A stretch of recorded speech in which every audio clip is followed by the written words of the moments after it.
ആ ഗൈസ്, ഇതാണ് ഇത്തിരിവാവയുടെ അമ്മ. അത് ഇത്തിരിവാവ മൂത്ത ചേട്ടനുമാണിത്. ചേട്ടൻ ഓടിപ്പോവാണ്, അമ്മ ചീറ്റുവാണ്. ഈ അമ്മപ്പൂച്ചയുടെ പ്രത്യേകത എന്ന് വെച്ചാൽ ഇതിന് എപ്പോഴും കുഞ്ഞുണ്ടാകുമ്പോൾ ഇരട്ടക്കുഞ്ഞുങ്ങളാണ് ഗൈസ് ഉണ്ടാകുന്നത്. ഇപ്പോൾ ഇതിൻ്റെ പറ്റി കുഞ്ഞുണ്ട്. ഈ തവണത്തെ ഇരട്ടക്കുഞ്ഞുങ്ങളുടെ വീഡിയോ ആയിട്ടേക്കാം. ഇതാണ് ഇവരുടെ അമ്മപ്പൂച്ച. ഇത് ചേട്ടനും കുഞ്ഞനിയനും. ഇത് ആദ്യം ഉണ്ടായ കുഞ്ഞാണ് ഗൈസ് ഈ വലിയത്. ഇത് മൂന്നാമതുണ്ടായ കുഞ്ഞാണ്. രണ്ടാമതുണ്ടായതിൽ എല്ലാ കുഞ്ഞുങ്ങളും മരിച്ചുപോയി ഗൈസ്. ഇപ്പോൾ ഇവന്മാർ രണ്ടേ ഉള്ളൂ. പിന്നെ ഇവരുടെ അമ്മയുണ്ട്. ഇപ്പോൾ പുതിയ അതിഥി വരാൻ പോവാണ് ഗൈസ്. അതിൽ 2 ഇരട്ടകളുണ്ട്. അതിൻ്റെ വീഡിയോ ഞാൻ ഇട്ടേക്കാം.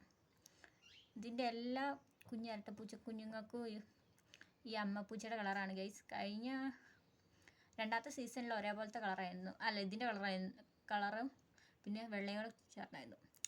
ഇവിടെ നോക്കിക്കേ, ഇതാണ് ഗൈസ് ഞങ്ങളുടെ മുത്ത്, ഞങ്ങളുടെ സ്വർഗം. ഇതാണ് ഇരട്ടക്കുട്ടന്മാരുടെ അമ്മ അല്ലേ പിന്നെ.